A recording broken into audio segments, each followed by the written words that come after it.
Daily. Taste the Daily.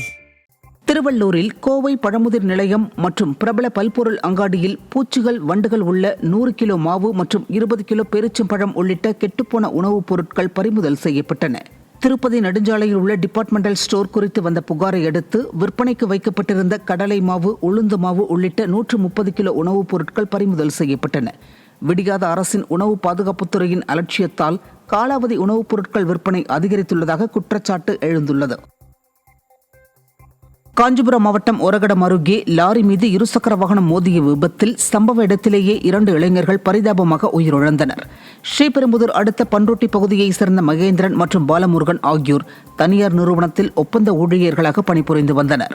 வேலை முடிந்து இருவரும் இருசக்கர வாகனத்தில் வீடு திரும்பிய போது ஒரகடம் அருகே சாலையை கடக்க முயன்ற லாரி மீது பைக் மோதிய விபத்தில் இருவரும் சம்பவ இடத்திலேயே உயிரிழந்தனர். விடியா திமுக அரசு சாலை பாதுகாப்பு வசதிகளை மேம்படுத்த வேண்டும் என பொதுமக்கள் கோரிக்கை விடுத்துள்ளனர். திருவள்ளூர் மாவட்டம் ஆரம்பாக்கம் அருகே மாற்று சமூக பெண்ணை காதல் திருமணம் செய்ததால் 4 வருடங்களாக ஊரை விட்டு ஒதுக்கி வைத்துள்ளதாக பாதிக்கப்பட்ட குடும்பத்தினர் கைக்குழந்தையுடன் ஆட்சியரிடம் மனு அளித்தனர்.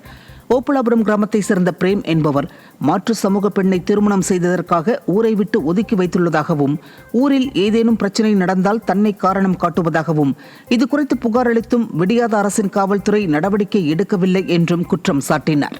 ஸ்டாலின் சமூக நீதி மற்றும் சாதி ஒழிப்பு குறித்து பேசினாலும் கிராமப்புறங்களில் சாதிய ஆதிக்கம் இன்னும் குறையவில்லை என்ற குற்றச்சாட்டு எழுந்துள்ளது.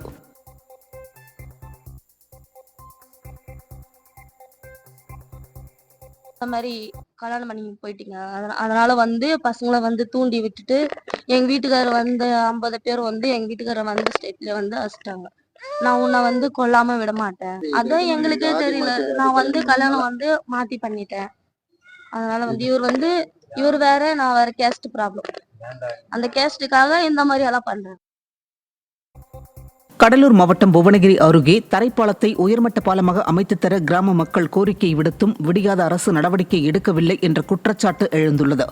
கும்மிடிமுலை கிராமத்தில் மழைக்காலத்தில் தரைப்பாலம் வெள்ளத்தில் மூழ்குவதால் போக்குவரத்து துண்டிக்கப்பட்டு சுமார் 10 கிலோமீட்டர் தூரம் சுற்றி செல்ல வேண்டிய நிலைக்கு மக்கள் தள்ளப்பட்டுள்ளனர்.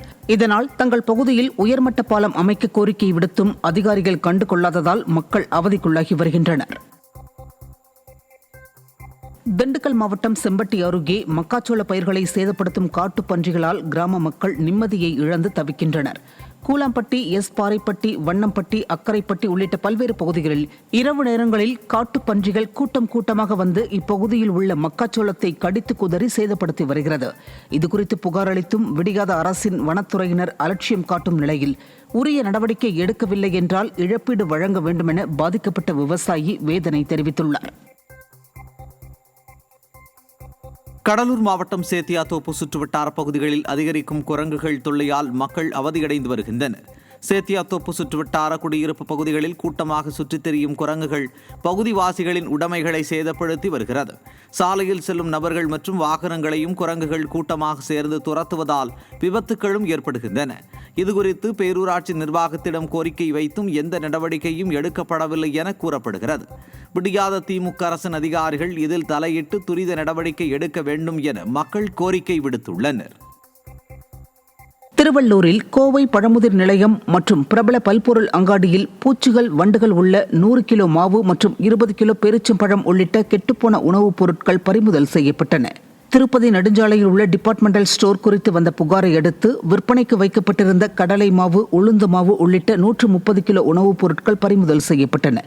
விடியாத அரசின் உணவு பாதுகாப்புத்துறையின் அலட்சியத்தால் காலாவதி உணவுப் பொருட்கள் விற்பனை அதிகரித்துள்ளதாக குற்றச்சாட்டு எழுந்துள்ளது.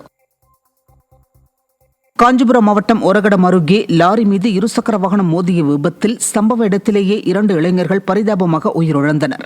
ஸ்ரீபெரும்புதூர் அடுத்த பண்ருட்டி பகுதியைச் சேர்ந்த மகேந்திரன் மற்றும் பாலமுருகன் ஆகியோர் தனியார் நிறுவனத்தில் ஒப்பந்த ஊழியர்களாக பணிபுரிந்து வந்தனர். வேலை முடிந்து இருவரும் இருசக்கர வாகனத்தில் வீடு திரும்பிய போது ஒரகடம் அருகே சாலையை கடக்க முயன்ற லாரி மீது பைக் மோதிய விபத்தில் இருவரும் சம்பவ இடத்திலேயே உயிரிழந்தனர். விடியா திமுக அரசு சாலை பாதுகாப்பு வசதிகளை மேம்படுத்த வேண்டும் என பொதுமக்கள் கோரிக்கை விடுத்துள்ளனர். திருவள்ளூர் மாவட்டம் ஆரம்பாக்கம் அருகே மாற்று சமூக பெண்ணை காதல் திருமணம் செய்ததால் 4 வருடங்களாக ஊரை விட்டு ஒதுக்கி வைத்துள்ளதாக பாதிக்கப்பட்ட குடும்பத்தினர் கைக்குழந்தையுடன் ஆட்சியரிடம் மனு அளித்தனர். ஓப்பலாபுரம் கிராமத்தை சேர்ந்த பிரேம் என்பவர் மாற்று சமூக பெண்ணை திருமணம் செய்ததற்காக ஊரை விட்டு ஒதுக்கி வைத்துள்ளதாகவும் ஊரில் ஏதேனும் பிரச்சனை நடந்தால் தன்னை காரணம் காட்டுவதாகவும் இதுகுறித்து புகார் அளித்தும் விடியாத அரசின் காவல்துறை நடவடிக்கை எடுக்கவில்லை என்றும் குற்றம் சாட்டினார். ஸ்டாலின் சமூக நீதி மற்றும் சாதி ஒழிப்பு குறித்து பேசினாலும் கிராமப்புறங்களில் சாதிய ஆதிக்கம் இன்னும் குறையவில்லை என்ற குற்றச்சாட்டு எழுந்துள்ளது.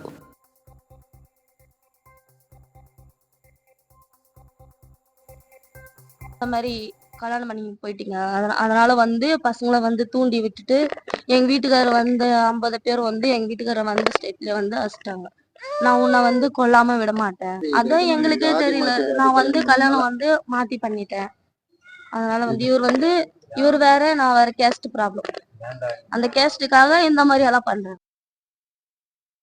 கடலூர் மாவட்டம் புவனகிரி அருகே தரைப்பாலத்தை உயர்மட்ட பாலமாக அமைத்து தர கிராம மக்கள் கோரிக்கை விடுத்தும் விடியாத அரசு நடவடிக்கை எடுக்கவில்லை என்ற குற்றச்சாட்டு எழுந்துள்ளது.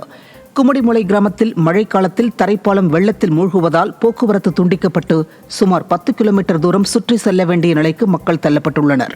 இதனால் தங்கள் பகுதியில் உயர்மட்ட பாலம் அமைக்க கோரிக்கை விடுத்தும் அதிகாரிகள் கண்டுகொள்ளாததால் மக்கள் அவதிக்குள்ளாகி வருகின்றனர். திண்டுக்கல் மாவட்டம் செம்பட்டி அருகே மக்காச்சோள பயிர்களை சேதப்படுத்தும் காட்டுப் பன்றிகளால் கிராம மக்கள் நிம்மதியை இழந்து தவிக்கின்றனர். கூலாம்பட்டி, எஸ் பாறைப்பட்டி, வண்ணம்பட்டி, அக்கரைப்பட்டி உள்ளிட்ட பல்வேறு பகுதிகளில் இரவு நேரங்களில் காட்டுப் பன்றிகள் கூட்டம் கூட்டமாக வந்து இப்பகுதியில் உள்ள மக்காச்சோளத்தை கடித்து குதறி சேதப்படுத்தி வருகிறது. இதுகுறித்து புகார் அளித்தும் விடியாத அரசின் வனத்துறையினர் அலட்சியம் காட்டும் நிலையில் உரிய நடவடிக்கை எடுக்கவில்லை என்றால் இழப்பீடு வழங்க வேண்டுமென பாதிக்கப்பட்ட விவசாயி வேதனை தெரிவித்துள்ளார். கடலூர் மாவட்டம் சேத்தியாத்தோப்பு சுற்றுவட்டார பகுதிகளில் அதிகரிக்கும் குரங்குகள் தொல்லையால் மக்கள் அவதியடைந்து வருகின்றனர். சேத்தியாத்தோப்பு சுற்றுவட்டார குடியிருப்பு பகுதிகளில் கூட்டமாக சுற்றித் திரியும் குரங்குகள் பகுதிவாசிகளின் உடைமைகளை சேதப்படுத்தி வருகிறது. சாலையில் செல்லும் நபர்கள் மற்றும் வாகனங்களையும் குரங்குகள் கூட்டமாக சேர்ந்து துரத்துவதால் விபத்துகளும் ஏற்படுகின்றன. இதுகுறித்து பேரூராட்சி நிர்வாகத்திடம் கோரிக்கை வைத்தும் எந்த நடவடிக்கையும் எடுக்கப்படவில்லை என கூறப்படுகிறது. விடியாத திமுக அரசின் அதிகாரிகள் இதில் தலையிட்டு துரித நடவடிக்கை எடுக்க வேண்டும் என மக்கள் கோரிக்கை விடுத்துள்ளனர்.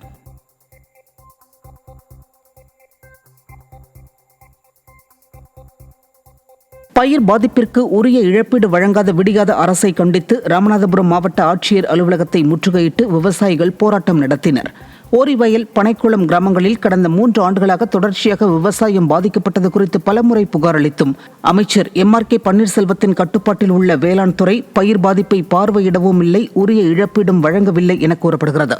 இதனால் பெருத்த நஷ்டத்தை சந்தித்த விவசாயிகள் கருகிய பயிர்களை கையில் ஏந்தியபடி தங்களை மட்டும் திட்டமிட்டு புறக்கணித்து தீய சக்தி அரசு பாரபட்சம் காட்டுவதாக குற்றம் சாட்டினர். மழை இன்சூரன்ஸ் பண்ணியும் இந்த அக்கிரி ஆஃபீஸர்கள் ஏதோ ஒரு காரணத்தை வச்சு எங்களுக்கு எழுதி வச்சாங்க. அடுத்த வரப்பில் இன்சூரன்ஸ் கொடுக்குறாங்க, எங்கள் வரப்பு தெற்கு வரப்பு இன்சூரன்ஸ் கொடுக்கல. காரணம் என்னன்னு கேட்டால் இன்சூரன்ஸ் அக்கிரி ஆஃபீஸர்கள் ஏதோ கைவிட்டு பண்ணி கொண்டு அது எங்களுக்கு இதான் விட. ஆனால் இந்த 3 வருஷமா ஒரு ஏக்கருக்கு 25,000 செலவழிச்சு தாலி நூலை விற்று கூட நாங்கள் செய்து பார்த்த ஒன்றும் வழியில் இன்னும் அறவே விளையில எல்லாத்துக்கும் தெரியும். அப்படி இருப்பதனால எங்களுக்கு ஓரியம் தொடக்க வேளாண்மை கூட்டு வங்கி இருக்கிற கடனையும் எங்களுக்கு இன்சூரன்ஸ் கொடுக்க இந்த அரசாங்கத்தை வேணும்னா கேட்டுக்கொள்வோம். தருமபுரி அரசு மருத்துவக் கல்லூரி மருத்துவமனையில் செய்யப்பட்ட தவறான அறுவை சிகிச்சையால் இளம்பெண் உயிருக்கு போராடும் நிலை ஏற்பட்டுள்ளது. காட்டம்பட்டி கோவில் கொட்டாயை சேர்ந்த முனியம்மாள் கடந்த டிசம்பர் 10ஆம் தேதி பிரசவத்திற்காக தருமபுரி அரசு மருத்துவக் கல்லூரி மருத்துவமனையில் சேர்க்கப்பட்ட நிலையில் அறுவை சிகிச்சையின் போது நடந்த தவறால் அவருக்கு குடலில் ஓட்டை விழுந்து அப்பகுதி அழுகியதாக கூறப்படுகிறது. உயிருக்கு ஆபத்தான நிலையில் உள்ள அவரை காப்பாற்றவும் தவறு செய்தவர்கள் மீது நடவடிக்கை எடுக்கவும் பாதிக்கப்பட்டவரின் குடும்பத்தினர் ஆட்சியரிடம் மனு அளித்தனர். அட்மிட் ஆகும்போது எல்லாமே எந்த ரத்தம் நீங்கள் வந்து குடல் எல்லாமே செக் பண்ணி தான் எந்த ஒரு பிரச்சனையும் பிபி எல்லாமே செக் பண்ணி எந்த பிரச்சனையும் இல்லாதனால தான் ஆப்ரேஷன் பண்ணுறேன் அப்படின்னு சொல்லிட்டு கையெழுத்து வாங்கி பண்ணாங்க. ஆனால் இவங்க திருப்பியும் நாங்கள் ரீஅட்மிட் பண்ண முன்னாடி அந்த குடல் வந்து அழுகிருச்சு. எப்படி நல்லா இருந்த குடல் தானே எப்படி அழுகும்? அது வந்து இவங்க பண்ண தவறுனால தான் நடந்துச்சு. குடல் வந்து ஓட்டையாகி அதில் மூலிமா சாப்பிட்ட சாப்பாடுலாம் லீக் அவுட் ஆகி உள்ள வயிறு ஃபுல்லாக வந்து பார்த்தீங்கன்னா இன்ஃபெக்ஷன் ஆகி அதனால வந்த வலி. அதுக்கு வந்து இவங்க வலி நிவாரண ஊசி போட்டு தான் சரி பண்ணாங்க. சரி பண்ணி நீ வீட்டுக்கு போங்க அப்படின்னு அனுப்பி வைக்கிறாங்க. அவங்களே புதுக்கோட்டை மாவட்டம் ஏகபெருமாநல்லூரில் பருவம் தவறி பெய்த மழையால் அறுவடைக்கு தயாராக இருந்த நெற்பயிர் நீரில் மூழ்கிய நிலையில் உரிய நிவாரணம் வழங்காத விடியாத அரசை கண்டித்து விவசாயிகள் ஆர்ப்பாட்டம் நடத்தினர். அறந்தாங்கி சுற்றுப்புற பகுதிகளில் கடந்த வாரம் பருவம் தவறி 3 நாட்களுக்கும் மேலாக பெய்த மழையால் 5000த்திற்கும் மேற்பட்ட ஏக்கரில் அறுவடைக்கு தயாராக இருந்த நெற்பயிர்கள் நீரில் மூழ்கின. ஒரு வாரத்திற்கு மேலாகியும் விடியாத திமுக அரசு பயிர் பாதிப்பு குறித்து நடவடிக்கை எடுக்காததை கண்டித்து பாதிக்கப்பட்ட பயிருடன் விவசாயிகள் கண்டன ஆர்ப்பாட்டம் நடத்தினர். நாட்டில் சட்டவிரோத ஊடுருவல்கள் உள்ளிட்ட பாதுகாப்பு சவால்கள் குறித்தும் பொதுமக்களிடையே தேசப்பற்றை அதிகப்படுத்தவும் வரும் 28ஆம் தேதி தொடங்கி 25 நாட்கள் கடற்கரை கிராமங்களில் சைக்கிள் பயணத்தை நடத்துவதாக மத்திய தொழில் பாதுகாப்பு படை தென்மண்டல ஐஜி மற்றும் டிஐஜி தெரிவித்துள்ளார். 52 கடலோர பகுதிகளில் பயணிக்கும் போது அந்த கிராமங்களில் தங்கி மக்களுடன் பேசி அவர்கள் பிரச்சனைகளை கேட்டறிந்து நாட்டின் கடலோர சாலைகளை கடந்து பயணித்த பின் பிப்ரவரி 22 அன்று இரு குழுக்களின் சைக்கிள் பயணம் கொச்சி, கேரளாவில் நிறைவடையும் என தெரிவிக்கப்பட்டுள்ளது. விழுப்புரம் மாவட்டம் பிடாகம் தென்பெண்ணை ஆற்று பகுதிகளில் நடைபெற்ற ஆற்று திருவிழா திமுக அரசு நிர்வாக திறமையின்மையால் பொலிவிழந்து காணப்பட்டது. கடந்த காலங்களில் பெய்த கனமழையை சேமிக்க தவறியதால் ஆற்றில் தண்ணீர் இன்றி வறண்டு கிடக்கிறது. இதனால் தீர்த்தவாரிக்காக வந்த உற்சவ மூர்த்திகளுக்கு கிராமங்களில் இருந்து குடங்களில் தண்ணீர் கொண்டு வந்து அபிஷேகம் செய்ய வேண்டிய அவலநிலை ஏற்பட்டது. மேலும் திருவிழாவிற்கு வந்த ஆயிரக்கணக்கான மக்களுக்கு குடிநீர், நெற்குடை, கழிப்பறை போன்ற எவ்வித அடிப்படை வசதிகளையும் மாவட்ட நிர்வாகம் செய்து தரவில்லை. ஸ்டாலின் அரசின் அலட்சிய போக்கால் பாரம்பரியமான ஆற்று திருவிழா களையிழந்துள்ளதாக மக்கள் கடும் கண்டனம் தெரிவித்துள்ளனர். இங்கே நிறைய குழந்தைங்களை இட்டுட்டு வராங்க, பெண்கள் வராங்க. அங்கே ரொம்ப கஷ்டமாக இருக்குது. ரெஸ்ட் ரூம் போகிறதுக்கு ரொம்ப அளவு மாதிரி கஷ்டமாக இருக்குது. குடிநீர் வசதியும் இல்லை. குடிநீர் ரொம்பவே பிள்ளைங்க கஷ்டப்படுறாங்க. அது எங்களுக்கு கொஞ்சம் அதுவும் சரி பண்ணி தர மாதிரி கொஞ்சம் கேட்குறோம். பாத்ரூம் வசதி செஞ்சு தரல, குடி தண்ணி இல்லை, ஒரே தாகமாக இருக்குது. வெயிலில் இங்கே சுற்றி திரியறதுக்கு ஜாலியாக இருக்கணும்னா குடி தண்ணிலாம் இருந்தால் தானே. அந்த குடி தண்ணி வசதியும் அந்த பாத்ரூம் வசதியும் இல்லாததுனால இங்கே கொஞ்சம் கஷ்டமாக இருக்குது.